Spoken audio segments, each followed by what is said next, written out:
যখন লাঞ্চে খাবে তখন তো দেখতেই পাবে। আর এখানে মাও রেডি বাবার টিফিন নিয়ে, বাবাও বেরোবে ডিউটি। তো চিন্টু দেখো বাবার ব্যাগ নিয়ে যাচ্ছে, পিছনে আমি আর মা তো আছি। তো আমরা প্রত্যেক দিনই গেট থেকে বাবাকে টাটা করি। তো বাবা চলে যাচ্ছে এখন ডিউটিতে। তো এবার আমি চলে এলাম আমার কাজে। তো আমার কাজ হচ্ছে এখন রান্নাঘরটা পরিষ্কার করা।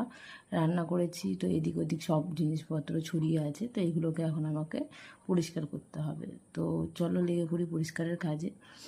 তো আমি দেখো পরিষ্কার করেই ফেলেছি মোটামুটি সবটাই। তো দেখো এবার রান্নাঘরটা পুরো ক্লিন হয়ে গেছে। আর ক্লিন হয়ে গেলে কতটা সুন্দর দেখতে লাগে, তাই না?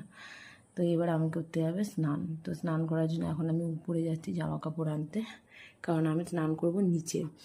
তো তাড়াতাড়ি করে আমি গেলাম উপরে, উপরে গিয়ে স্নান করব।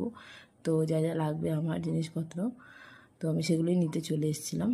তো এবার চলে যাচ্ছি আমি নিচে। তো স্নান ধান করে আমি পুজোটাও সেরে ফেললাম। পুজো সেরে এবার আমি আর আমার হাজব্যান্ড খেতে বসলাম। এটা বৃহস্পতিবারের ব্লগ। তো বৃহস্পতিবারে আমাদের নিরামিষ ছিল। তো নিরামিষ আমাদের দুজনেরই অপছন্দ।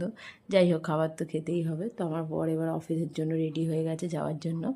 তো এখানে একটু কায়দা মেরে নিলাম। আর পাশের বাড়িতে বিয়ে, তো ওখানে বাজনা বাজছে, আমি দৌড়ে দৌড়ে চিন্টুকে ডাকতে চলে এলাম, দেখ বাজনা বাজছে বাজনা বাজছে। যাই হোক, তো এবার আমি চলে এসেছি ছাদে। দেখো গাইস কত রোদ। তো কিছু করার নেই, ছাদে তো আসতেই হবে জামা কাপড়গুলো মেলার জন্য। তো আমার জামা কাপড় মেলা হয়ে গেছে। এবার আমি যাব নিচে। তো এখানেও আমাদের একটা ছোট্ট মন্দির আছে।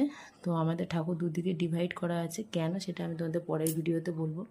তো ভিডিওটা আমি এখানেই এন্ড করলাম।